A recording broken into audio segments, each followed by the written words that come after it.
Hello बच्चों, जय राम जी की।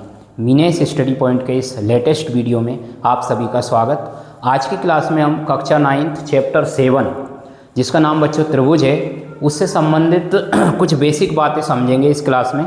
इस क्लास को देखने से पहले आप पेन और कॉपी लेकर बैठिए और जो बातें हम आपको यहाँ पर बोलेंगे समझाएंगे उनको नोट कीजिए। यदि आपने बच्चों ये क्लास पूरी ध्यान से देख ली और सुन ली तो समथिंग इस पार्ट के और जितने भी रेखा गणित वाले चैप्टर इसमें दिए हैं बच्चों, चैप्टर नंबर 7, 8, 9, इन सब के जो सवाल आपको आसान लगेंगे, क्योंकि इस चैप्टर में इस वाली जो क्लास में हम आपको समझाने वाले हैं वो त्रिभुजों की सर्वांग समताओं के नियम समझाने वाले हैं कि दो त्रिभुज जब सर्वांग सम होते हैं तो कैसे उनके संगत भाग आपस में समान हो जाते हैं। तो बहुत सारी चीज़ें जो अपन प्रूफ करते हैं उन सिद्ध करने के लिए ये नियम आपको काफ़ी हेल्पफुल रहेंगे। इसलिए आप पेन और कॉपी लेकर बैठिए और इस क्लास को देखिए। सबसे पहले हम आपको ये समझाते हैं बच्चों की सर्वांगसम आकृतियाँ होती क्या है, तो उनकी परिभाषा देखो। तो बच्चों जैसे ऐसी दो आकृतियाँ जिनके आकार और आमाप दोनों समान होते हैं उनको कहते हैं हम सर्वांगसम आकृतियाँ। जैसे मान लो बच्चों ये त्रिभुज ABC है और ये त्रिभुज PQR है। इन दोनों की अगर ये तीनों संगत भुजाएं आपस में बराबर हो और ये संगत कोण भी आपस में क्या हो, बराबर, तो आकार तो इनका त्रिभुज के आकार के हैं दोनों, और इनके आमाप यानी साइज भी यदि बराबर हो जाए तो ये दोनों त्रिभुज सर्वांगसम हो जाएंगे। इनको हम ऐसे लिख देंगे, त्रिभुज ABC ये बराबर के ऊपर ऐसा ये चिन्ह लगा देते हैं, और त्रिभुज PQR यानी इस चिन्ह को बोलते हैं बच्चों सर्वांगसम का चिन्ह। सर्वांगसम यानी इस बात को हम क्या पढ़ेंगे, इस बात को पढ़ेंगे त्रिभुज ABC सर्वांगसम है त्रिभुज PQR के। अब यदि मान लो बच्चों ये दोनं त्रिभुज सर्वांगसम है तो AB जो है ना, AB भुजा वो PQ के बराबर होगी, यानी कि दोनों संगत भुजाएं हैं। BC की संगत है QR, ये आपस में बराबर होंगी। AC की संगत है PR, ये आपस में बराबर होगी। यानी कि कभी कभी क्या होता है ना, अपने को कुछ एक कॉम्प्लिकेटेड सी कोई आकृति दे दी जाती है और उसमें पूछ लिया जाता है सिद्ध कीजिए कि AB बराबर BC या AB बराबर PR वगैरह। तो हम क्या करते हैं, उन दोनों त्रिभुजों को अपन क्या करते हैं, कहीं से भी त्रिभुज फाइंड आउट करते हैं उस आकृति से रिलेटेड, वो जो चीज़ पूछी है उससे संबंधित, और उससे हम उन दोनों त्रिभुजों को सर्वांगसम सिद्ध कर देते हैं। अब बच्चों सर्वांगसम सिद्ध करने के लिए हमें क्या चाहिए, 5 नियम दिए हुए हैं। यानी कि देखो त्रिभुज में कितनी भुजाएं होती है, 3 भुजाओं से गिरिबंध आकृति को त्रिभुज कहते हैं। और त्रिभुज में कोण कितने होते हैं, 3 और 3 टोटल 6 चीज़ें हो चुकी है। कोण को बोलते हैं बच्चों एंगल और भुजा को बोलते हैं साइड। तो यदि आप इन 6 चीज़ों में से 6 जो आपको दिया हुआ है त्रिभुज में, 3 भुजाएं और 3 कोण, उनमें से यदि आप 3 चीज़ें बराबर सिद्ध कर दो, कहीं से हम अपने पास ऐसा प्रूफ मिल जाए कि इस त्रिभुज और इस त्रिभुज की 3 चीज़ें बराबर हैं, तो उसके हिसाब से हम ये कह सकते हैं कि ये दोनों त्रिभुज होंगे सर्वांगसम। मतलब कैसे, इसके 5 जो नियम दिए मैं आपको यहाँ पे लिखूंगा, समझाऊंगा। आप मैं जब बोलूँ तो आप बच्चों उनको नोट करते जाना, क्योंकि इसका जो हिंदी है मैं सिर्फ बोलूँगा, नोट नहीं करूँगा यहाँ पर, तो और आपको समझाने की कोशिश करूँगा। तो देखिएगा, सबसे पहला रूल से S सर्वांगसमता, इसको हिंदी में कहेंगे भुजा भुजा भुजा सर्वांगसमता, भुजा भुजा। अब बच्चों क्या होगा, इसकी परिभाषा क्या होगी, S सर्वांगसमता या भुजा भुजा भुजा सर्वांगसमता की परिभाषा सुनेंगे। यदि किसी त्रिभुज की तीनों भुजाएं, ध्यान से सुनना, यदि किसी त्रिभुज की तीनों भुजाएं किसी दूसरे त्रिभुज की तीनों संगत भुजाओं के बराबर हो तो त्रिभुज आपस में सर्वांगसम होते हैं। इसे SSS सर्वांगसमता कहते हैं। देखो जैसे मान लो बच्चों ये त्रिभुज है, त्रिभुज ABC अभी अपन ने बनाया था, वैसे फिर से बना लिया, और ये त्रिभुज PQR है। ओके, अब यदि आपके पास देखो 3 भुजाएं इसमें भी है, 3 भुजाएं इसमें भी है, 3 कोण इसमें, 3 कोण इसमें। यदि आपको 6 में से 3 चीज़ों का मालूम है कि भैया AB और PQ बराबर है, BC और QR बराबर है, और AC और PR बराबर है, तो ये दोनों त्रिभुज आप SSS सर्वांगसमता नियम लगा के ये बोल दोगे, ये दोनों त्रिभुज हैं सर्वांगसम। फिर से इसकी एक बार और परिभाषा सुनेंगे। यदि किसी त्रिभुज की तीनों भुजाएं, यदि किसी त्रिभुज की तीनों भुजाएं किसी अन्य त्रिभुज की तीनों संगत भुजाओं के, संगत शब्द बोल रहा हूँ ध्यान रखना, तीनों संगत भुजाओं के बराबर हो तो त्रिभुज आपस में सर्वांगसम होते हैं। इसे SSS या फिर भुजा भुजा भुजा सर्वांगसमता कहते हैं। दूसरी सर्वांग समता होती है बच्चों, अपना दूसरा नियम होता है SAS सर्वांग समता। ठीक है, SAS सर्वांग समता। अब इसकी क्या परिभाषा बनेगी, ध्यान से सुनिएगा और नोट करिएगा। यदि किसी त्रिभुज की दो भुजाएं, जैसे मान लो ये ले लो, यदि किसी त्रिभुज की दो भुजाएं और उनके बीच का कोण, देखो ये कोण है इन दोनों भुजाओं के बीच में है, किसी अन्य त्रिभुज की दो संगत भुजाओं और उनके बीच के कोण के बराबर हो तो दोनों त्रिभुज आपस में सर्वांगसम होते हैं। इसे भुजा कोण भुजा या SAS सर्वांग समता नियम कहते हैं। यानी कि मान लो बच्चों ये भुजा और ये भुजा बराबर है, इसमें ये भुजा और ये भुजा बराबर है और ये कोण बीच का है ना, दोनों के बीच का कोण, ये अगर आपस में बराबर है तो अपन अगर मान लो ऐसा कुछ प्रूफ करेंगे तो SAS सर्वांग समता वहाँ पर लगाएंगे हम। ठीक है, तीसरी सर्वांग समता होती है बच्चों ASA, यानी कि A for angle, S for side, A for angle, यानी कि आपका कोण भुजा कोण, हिंदी में रहेगा कोण भुजा कोण सर्वांग समता। इसकी परिभाषा मेरे साथ सुनेंगे और नोट करेंगे। यदि किसी त्रिभुज के दो कोण, एक तो ये कोण मान लो और एक ये कोण ले लेते हैं अपन, ये वाला, यदि किसी त्रिभुज के दो कोण और उनके बीच की भुजा किसी अन्य त्रिभुज के दो संगत कोणों और उनके बीच की भुजा के बराबर हो तो दोनों त्रिभुज आपस में सर्वांगसम होते हैं। इसे ASA सर्वांग समता या कोण भुजा कोण सर्वांग समता कहते हैं। बच्चों एक चौथी सर्वांग समता ये भी होती है AS सर्वांग समता भी होती है। ऐसा देखो इसमें क्या था, अभी इसमें भी दो कोण थे, इसमें भी AA मतलब दो कोण है, लेकिन बच्चों एक साइड के कोण भी हो सकते हैं। वो कैसे, जैसे देखो यदि किसी त्रिभुज के दो कोण, ये दोनों कोण ले लिए, दो कोण और कोई एक भुजा, मान लो बीच की भी नहीं है, कोई सी भी, ये है या तो ये भुजा है या फिर ये है, यदि किसी त्रिभुज के दो कोण और एक भुजा किसी दूसरे त्रिभुज के दो संगत कोणों और एक भुजा के बराबर हो तो भी त्रिभुज आपस में हो जाएंगे सर्वांगसम। इसको बोलते हैं आस सर्वांग समता, मतलब AAS सर्वांग समता, यानी कि कोण कोण भुजा सर्वांग समता नियम। और एक नियम और होता है बच्चों पांचवा, जिसको अपन बोलते हैं RHS समकोण त्रिभुज कर्ण भुजा, यानी कि ये जो सर्वांग समता है वो सिर्फ समकोण त्रिभुज पे काम करती है। आप जानते हो ऐसा त्रिभुज जिसका एक कोण समकोण और दो न्यून कोण हो समकोण त्रिभुज कहलाता है। अच्छे से आप जानते होंगे ऐसा त्रिभुज जिसका एक कोण समकोण होता है यानी 90 डिग्री का होता है और शेष दो कोण बच्चों क्या होते हैं, न्यून कोण, उसको हम बोलते हैं समकोण त्रिभुज। ये प्यारे से हमने दो समकोण त्रिभुज आपकी स्क्रीन पे बना लिए, देखो ये इसको हमने PQR नाम दे दिया। ठीक है, तो RHS सर्वांग समता की परिभाषा सुनेंगे ध्यान से। यदि किसी समकोण त्रिभुज में कर्ण और एक भुजा, कोई सी भी एक भुजा ले लो, ये ले लो चाहे ये ले लो, यदि किसी समकोण त्रिभुज में कर्ण और एक भुजा दूसरे समकोण त्रिभुज के कर्ण और एक भुजा के बराबर हो तो दोनों त्रिभुज आपस में सर्वांगसम होते हैं। इसे RHS सर्वांग समता कहते हैं। तो ये भी काफ़ी सारी जगह आपको लगेगी। ये पांचों जो नियम आपको हमने बताए बच्चों, इनको अच्छे से जब याद रखोगे ये नियम सिर्फ कक्षा 9th के लिए महत्वपूर्ण नहीं, कक्षा 10th में भी आपको बहुत सारी जगहों पर दो त्रिभुजों को सर्वांगसम सिद्ध करना पड़ेगा और उसमें इन पांचों में से कोई ना कोई रूल्स आपको वहाँ पर लगाना पड़ेगा, तभी आप ये कह सकते हो कि ये दोनों त्रिभुज आपस में सर्वांगसम हैं। कोई सा भी एक नियम आपको जरूर उसमें कोष्टक में लिखना रहता है दो त्रिभुजों को सर्वांगसम करने के बाद। तो इसलिए इन पाँचों को एक बार मैं स्पीड में बोलूँगा, आप ध्यान से सुनिएगा।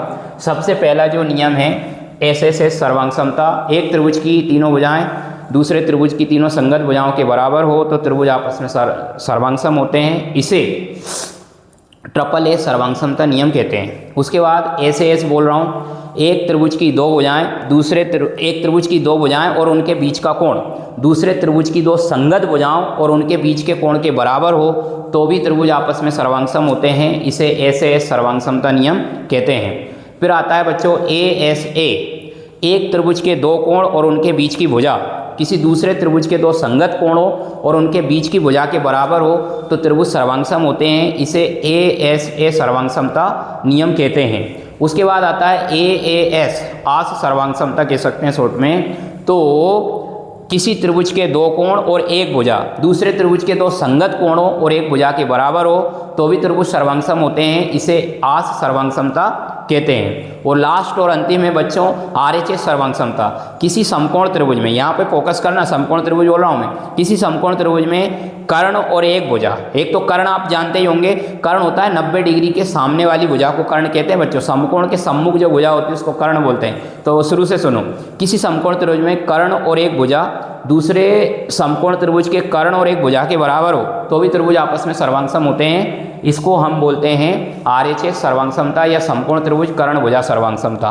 तो इस प्रकार से ये सर्वांग समता के कुछ नियम मैंने आपको इस क्लास में अभी बताएं। अब बच्चों इस चैप्टर की दो बहुत ही महत्वपूर्ण प्रमेय हैं, उनको हम आपको इन्हीं नियमों में से कुछ नियम लगा के सिद्ध करके बताएंगे और वो परीक्षा की दृष्टि से भी काफ़ी महत्वपूर्ण है, उनको आप ध्यान से नोट भी करना। और ये आगे ये जो दो प्रमेय मैं आपको सिद्ध करवाने वाला हूँ अभी, ये बच्चों क्या होती है ना, अन्य सवालों को सिद्ध करने में हमें हम जानते में लगती है, यानी कि ये खुद तो अपने आप में महत्वपूर्ण है ही, दूसरे सवालों को सिद्ध करने के लिए भी उपयोगी है, इसलिए इनको बहुत ही प्यार से और ध्यान से देखिएगा।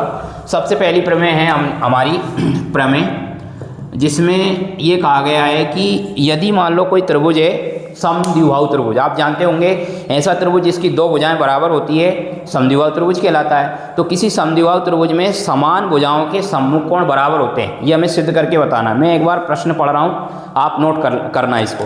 सिद्ध कीजिए किसी समद्विबाहु त्रिभुज में समान भुजाओं के सम्मुख कोण बराबर होते हैं। अथवा में ऐसे प्रश्न पूछा जा सकता है, सिद्ध कीजिए किसी त्रिभुज में समान भुजाओं के सम्मुख कोण बराबर होते हैं। समद्विबाहु शब्द वो बोलेगा ही नहीं, सिद्ध कीजिए किसी त्रिभुज में समान भुजाओं के सम्मुख कोण बराबर होते हैं। तो ये हमारे पास प्रश्न है, यानी कि कोई भी त्रिभुज है उसमें दो भुजाएं बराबर है, तो हम यहाँ पर इसका चित्र बना लेते हैं बच्चों। इधर देखिएगा ध्यान से, फिर इधर इसको सिद्ध करेंगे।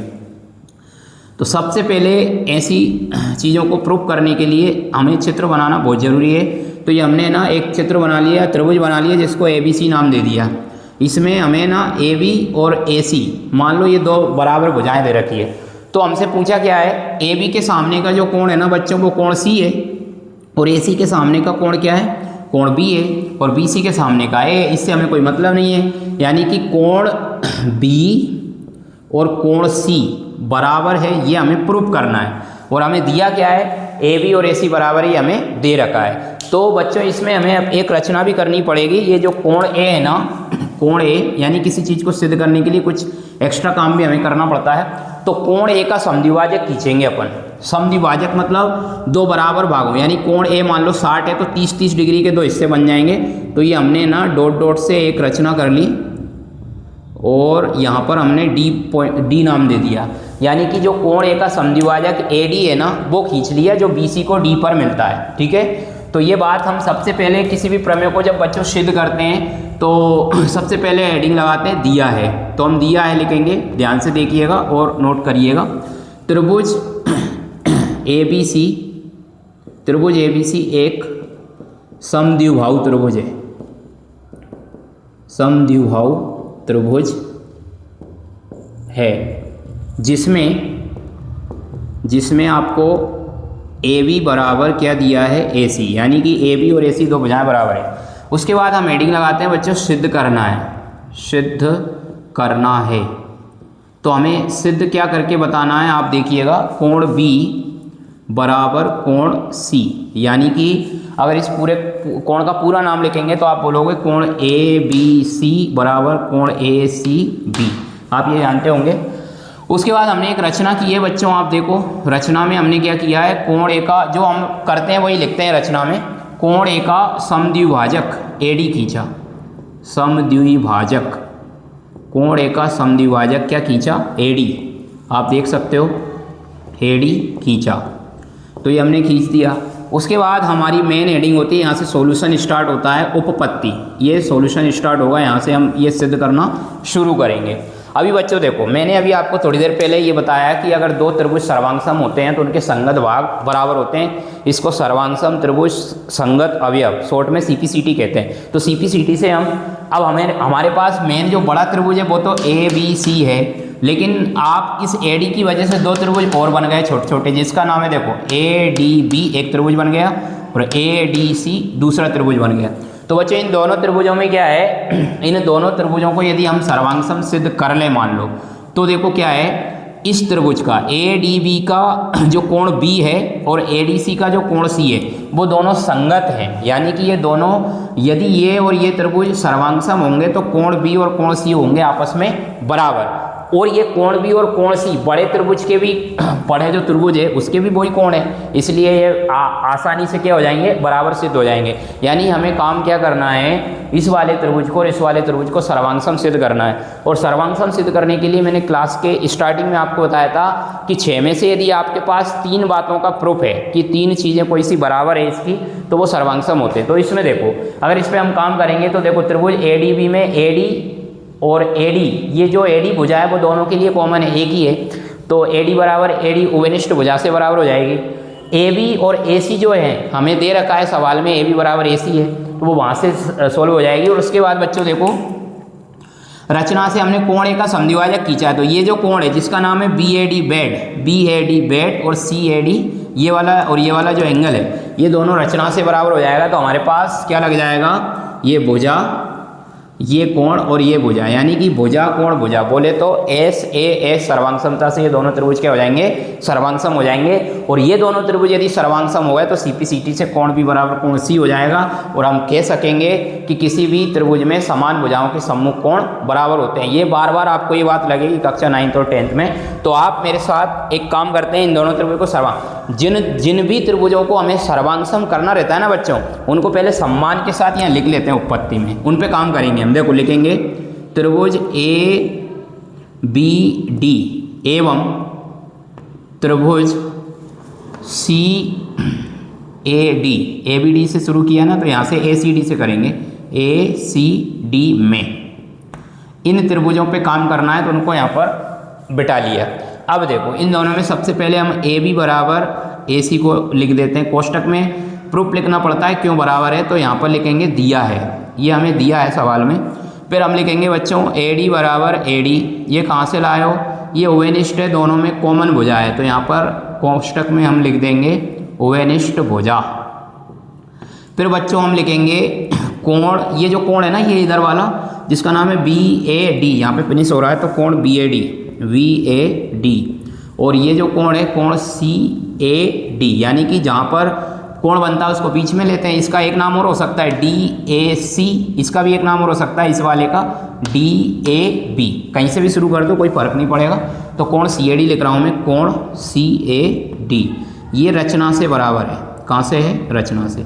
तो अभी मैंने आपको कहा था कि 6 में से 3 चीज़ें यदि आपने बराबर कर दी तो 2 भुजा और 1 कोण बराबर कर दिया। तो देखो क्या करा आपने, ये हमारे ये भुजा और ये भुजा और इन दोनों के बीच का ये कोण लिया है। ऐसे इस त्रिभुज में देखो ये भुजा और ये भुजा लिए और इनके बीच का ये कोण लिया है, तो बीच का कोण है इसलिए नियम लगेगा SAS सर्वांग समता नियम, सर्वांग समता नियम से ये ऐसे करके लिख देंगे। अब बच्चों लिखेंगे त्रिभुज, यहाँ से जो लिखे थे ना ऊपर त्रिभुज वही उतार लेंगे यहाँ पे, त्रिभुज ABD। अब एवं की जगह लिखेंगे बराबर के ऊपर ये चिन्ह, त्रिभुज ACD। अब ये दोनों त्रिभुज क्या हुआ है, सर्वांगसम हो चुके हैं। नीचे लिख देंगे चूंकि त्रिभुज ABD सर्वांगसम है त्रिभुज ACD के, इसलिए कोण B जो होगा वो बराबर होगा कोण C के, CPCT से। कहाँ से होगा बच्चों, CPCT। अतः आप प्रश्न में लिख सकते हो जो हमें प्रूफ करना था, अतः जो प्रश्न है पूरा लिख दोगे, अतः किसी समद्विबाहु त्रिभुज में समान भुजाओं के सम्मुख कोण बराबर होते हैं या बराबर भुजाओं के सम्मुख कोण बराबर होते हैं। तो ये प्रमेय बच्चों यहीं पे समाप्त हुई। ऐसे इसी क्लास को बार बार आप इसमें से है ना इसका स्क्रीनशॉट ले लीजिएगा और फिर इसको अच्छे से नोट कर लेना। अब मैं अगली प्रमेय पढ़ाता हूँ आपको। अगली प्रमेय इसकी विलोम है, इसकी जस्ट विलोम। उसमें हमें क्या करना है, देखो इस बार कोण बराबर दिए हैं, सिद्ध कीजिए। प्रश्न ध्यान से सुनेंगे और नोट करेंगे।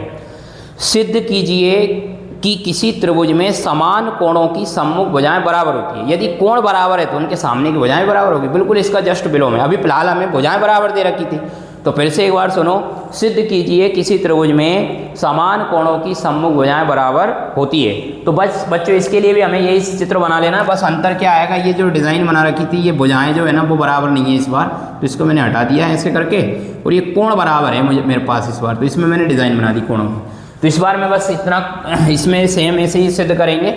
तो इसके लिए हमें क्या करना रहेगा कि ये ए बी बराबर ए सी है, ये सिद्ध करना है, और बी और सी कोण बराबर हमें दे रखे हैं। तो सबसे पहले दिया है हमें, लिख लेंगे हम त्रिभुज ए बी सी, ऐसे इसको हटा देंगे, समद्विबाहु नहीं है इस बार फिलहाल अभी, तो अपन ऐसे लिखेंगे त्रिभुज ए बी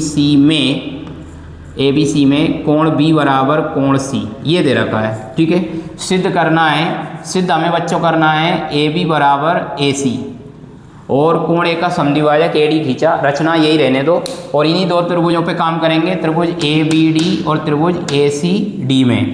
ठीक है, तो बच्चों यहाँ से अपने का क्या हो जाएगा, थोड़ा सा हमें चेंज करना है।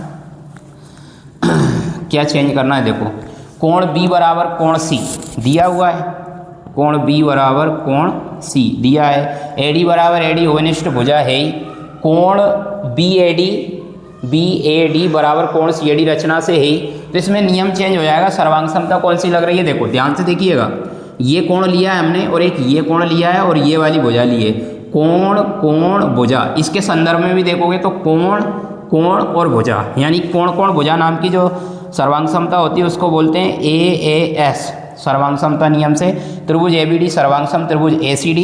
चूंकि त्रिभुज ABD सर्वांग सम त्रिभुज ACD है, इसलिए क्या होगा बच्चों, संगत भुजाएं हैं AB और AC, इसलिए AB बराबर होगा AC, सर्वांग सम त्रिभुज संगत अवयव या CPCT। तो यहाँ पर ये मैंने लिख दिया, अतः हम लिख सकते हैं इसमें भी फाइनली ये हो गया, अतः समान कोणों की सम्मुख भुजाएं बराबर होती है। तो इस प्रकार से बच्चों ये दोनों बहुत ही महत्वपूर्ण प्रमेय थी जो आपको भविष्य में लगने वाली है कक्षा 10th में भी, और आगे के जो चैप्टर हैं उनमें भी आपने यूज इसको की होगी ज़रूर।